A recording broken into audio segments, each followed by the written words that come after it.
Halo, selamat pagi semua. Jumpa lagi kita di pelajaran IPA. Hari ini kita akan membahas tentang sistem organisasi kehidupan. Oke, jadi sistem organisasi kehidupan itu dimulai nanti tingkat paling rendah, itu nanti dia ada sel, kemudian jaringan, organ, sistem organ, dan organisme. Oke, jadi ini dia sel itu paling kecil. Kumpulan sel membentuk jaringan, kumpulan jaringan membentuk organ, dan kumpulan organ itulah nanti yang akan membentuk organisme. Jadi apakah itu sel? Sel itu merupakan satuan terkecil dari makhluk hidup, sedangkan jaringan kumpulan sel sejenis yang memiliki bentuk dan fungsi yang sama. Organ kumpulan jaringan berbeda bentuk dan fungsi. Sistem organ kumpulan organ yang saling bekerja sama, dan organisme adalah makhluk hidup yang membutuhkan keterkaitan sistem organ. Sel itu nanti kita bedakan menjadi dua, ada eukariot dan ada prokariot. Eukariot itu artinya mempunyai membran inti, sedangkan prokariot itu nanti dia tidak memiliki membran inti. Berikut kita lihat gambar dari bentuk sel. Ini nanti dia adalah sel hewan. Jadi sel hewan itu nanti dia berbeda dengan sel tumbuhan. Nanti kau perhatikan di situ apa yang membedakannya. Ini dia berikut bentuk daripada sel tumbuhan. Kau perhatikan organela sel pada sel tumbuhan itu sendiri. Nanti bisa kau bandingkannya dengan sel pada hewan. Oke, jadi bagian-bagian sel itu nanti dia ada nanti dinding sel, membran plasma, nukleus, retikulum endoplasma, ribosom, sitoplasma, badan Golgi, mitokondria, kemudian ada nanti dia vakuola, kemudian nanti dia ada di situ kloroplas kalau pada tumbuhan. Kalau pada hewan nanti tidak ada kloroplas ya. Oke, sekarang kita lihat fungsi bagian sel. Kalau dia membran sel itu nanti dia mengatur keluar masuk materi sel, kemudian berperan sebagai komunikasi sel. Sedangkan sitoplasma adalah cairan sel, tempat mengapungnya organela sel. Selanjutnya itu nanti dia ada inti sel yang merupakan pusat aktivitas sel yang memiliki materi genetik yang terdiri dari DNA dan protein, kemudian berperan sebagai reproduksi sel atau nanti disebut dengan perbanyakan yang namanya sel. Bagian-bagian fungsi daripada bagian sel organela sel itu nanti dia ada ribosom, retikulum endoplasma, badan Golgi, mitokondria, lisosom, dan juga nanti dia ada badan mikro. Fungsinya ribosom untuk sintesis protein, retikulum endoplasma untuk sintesis protein dan lemak, kemudian penghubung inti sel dan sitoplasma. Sedangkan badan Golgi sekresi karbohidrat dan lemak, kemudian membawa protein di sel. Mitokondria merupakan tempat respirasi sel dan metabolisme sel, kemudian sebagai pusat energi sel. Sedangkan lisosom menghasilkan enzim pencernaan untuk mencerna materi yang tak terpakai dan materi asing. Sedangkan badan mikro menghasilkan enzim pencernaan dan untuk menetralkan racun. Sel-sel yang hanya kita jumpai pada tumbuhan itu ada dinding sel, kemudian ada vakuola, kemudian nanti dia ada plastisida. Itu hanya kita jumpai pada sel tumbuhan. Artinya ketiga ini tidak akan kita jumpai pada sel hewan.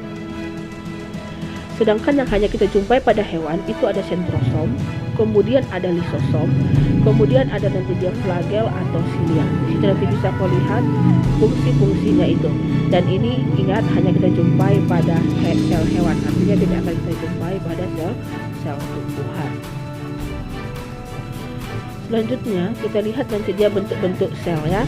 Situ kalian lihat bentuk-bentuk sel pada sel hewan, kemudian bentuk-bentuk sel pada tumbuhan. Bisa kau baca satu persatu di situ.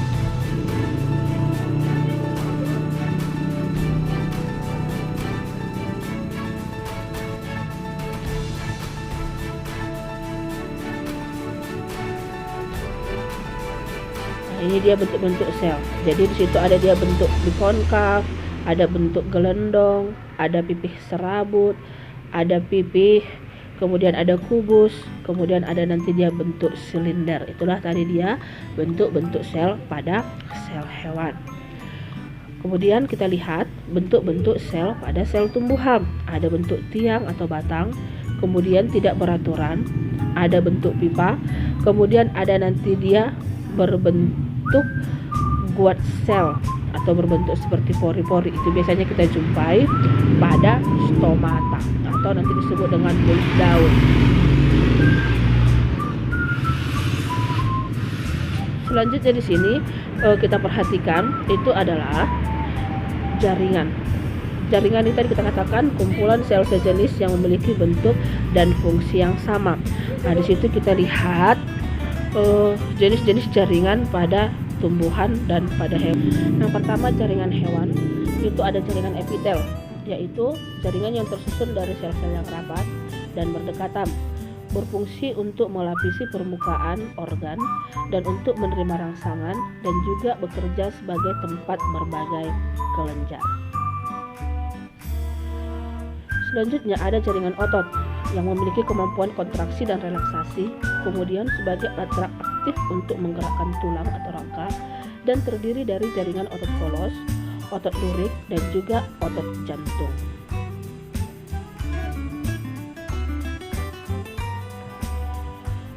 Selanjutnya ada jaringan tulang dan tulang rawan yang berfungsi sebagai alat gerak aktif pasif, kemudian untuk menegakkan tubuh dan memberi bentuk tubuh, serta nanti dia berfungsi untuk melindungi alat-alat tubuh yang penting atau nanti disebut dengan alat-alat tubuh yang vital.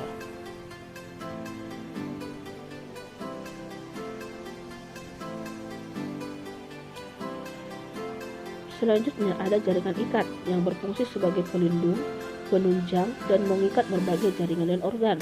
Kemudian jaringan ikat ini berfungsi juga untuk menyimpan lemak serta menghancurkan bakteri dan sel yang sudah mati.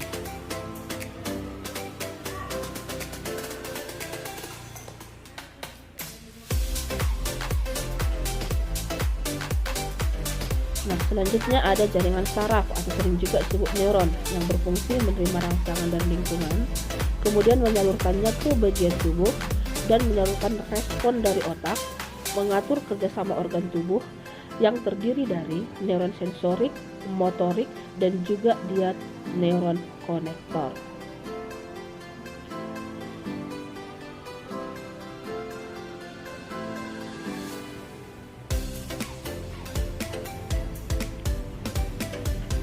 Oke, selanjutnya ada nanti dia jaringan darah merah yang berfungsi mengangkut oksigen dan karbon dioksida, kemudian mengangkut sari-sari makanan ke seluruh tubuh. Selanjutnya jaringan tumbuhan, ada jaringan meristem, phloem, epidermis, parenkim, kolenkim, sklerenkim, dan juga ada jaringan xilem. Jaringan epidermis berfungsi untuk melindungi permukaan akar, batang, daun, bunga, dan buah. Artinya jaringan epidermis ini kita jumpai di seluruh tubuh tumbuhan. Meristem untuk melakukan pembelahan sel dan biasanya terdapat di ujung-ujung tunas, misalnya di akar dan juga di daun. Parenkim merupakan jaringan dasar yang berfungsi untuk menyokong dan menyimpan cadangan makanan dari hasil fotosintesis. Sedangkan penyokong berfungsi untuk penunjang bentuk tumbuhan yang terdiri dari jaringan kolenkim dan juga jaringan sklerenkim. Jaringan pembuluh terdiri dari dua, yaitu xilem dan phloem. Xilem berfungsi untuk mengangkut air dan mineral, sedangkan phloem itu nanti akan berfungsi mengangkut hasil fotosintesis. Nah, berikut organ-organ pada hewan ataupun manusia. Nah, di situ bisa terlihat ada otak, ada paru-paru, ada jantung, ada nanti di organ reproduksi, lambung, usus, mata, kemudian ada nanti dia ginjal dan masih banyak lagi ya. Oke, jadi inilah dia organ. Jadi organ itu disusun dari jaringan, disusun juga dari sel. Nah, ada di situ sel. Sel-sel itu akan bergabung membentuk beberapa jaringan. Jaringan itulah nanti yang akan bergabung lagi membentuk yang namanya organ.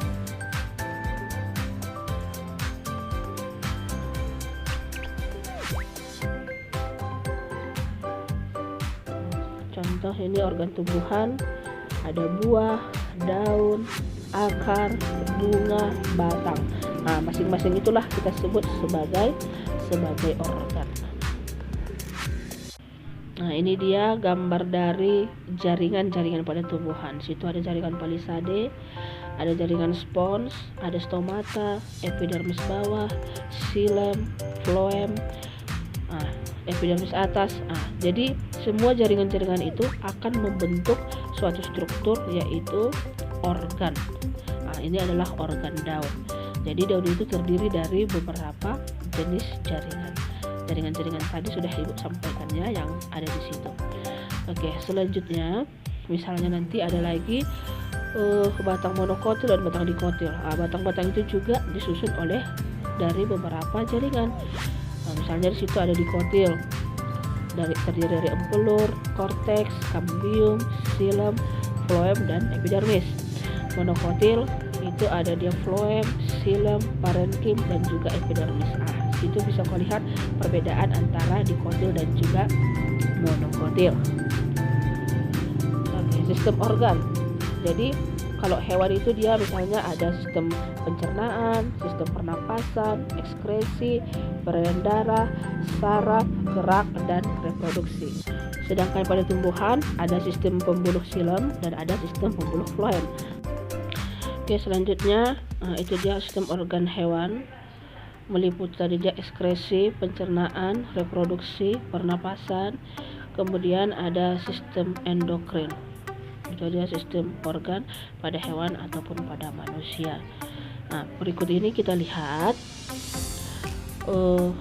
ada lagi limfatik, peredaran darah, otot, rangka, dan saraf. Semua itu nanti akan disusun daripada organ.